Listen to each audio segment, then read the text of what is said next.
Hello, this is Governor Arnold Schwarzenegger with another California report. Now this week we had some exciting environmental action here in this state, up and down the state of California. First, on Monday and Tuesday, I hosted my third annual Governor's Global Climate Summit at UC Davis, which was of course the perfect place because it's a place where they really create environmental action. Now this summit is all about harnessing the power of subnational governments to push environmental change. Now, why subnational governments?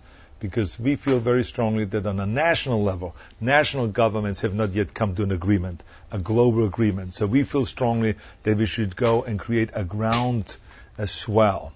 And because all great movements started on a grassroots level. So then slowly get up to the federal government. So that's the idea. So that's why we're working on a subnational level.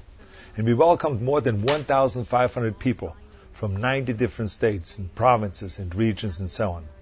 We signed agreements pledging to work together on forestry protection and on renewable energy or protecting water supplies, and the list goes on and on and on. And then, as if that wasn't enough, on Friday, yesterday, I was at the Los Angeles car show. That auto show is one of the biggest car shows in the world. It's fantastic. It has almost 1,000 cars there.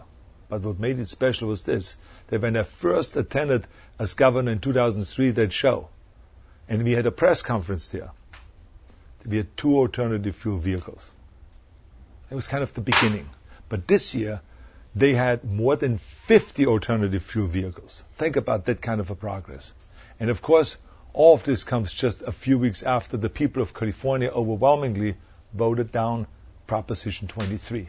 An initiative to undo our environmental laws and leadership. Well, let me tell you, they did not know who they were fooling around with here. I mean, here's the thing. We pushed back, and we made it very clear a long time ago that if anyone pushes us around, that we will push back, and we did. And we beat them by 22%. Now, while our federal government is sitting on its hands, California is moving full speed ahead towards a clean energy future. We are creating a consistent long-term energy policy, something that has eluded Washington for decades. In fact, Washington should take a lesson from what is happening right here in California. I mean, take Proposition 23, for instance. We all know that California is a democratic state, but the reason why we won was not because of that. We appealed to voters across the political spectrum. We never talked about Democrats versus Republicans, liberals versus conservatives, none of that. We focused not only on climate change, but what we did was we also talked about jobs, about national security, about public health, because those are the things that we maybe have in common. I mean, there are people who may not believe in global warming, but everyone, regardless of party, wants to breathe clean air and drink clean water. Everyone wants to cut the utility bills by being more energy efficient. And everyone believes in energy independence. I mean, let's be honest. Sending $1 billion a day overseas for imported oil to countries and dictators that hate us, I mean, I call this insane. We must shift the energy and the environmental debate nationally. See, they always just talk about global climate change, but it's about much more than that. They should do exactly the same as we did in California, by not getting stuck on the one thing that we maybe disagree on. Rather, let's talk about everything else that we agree on.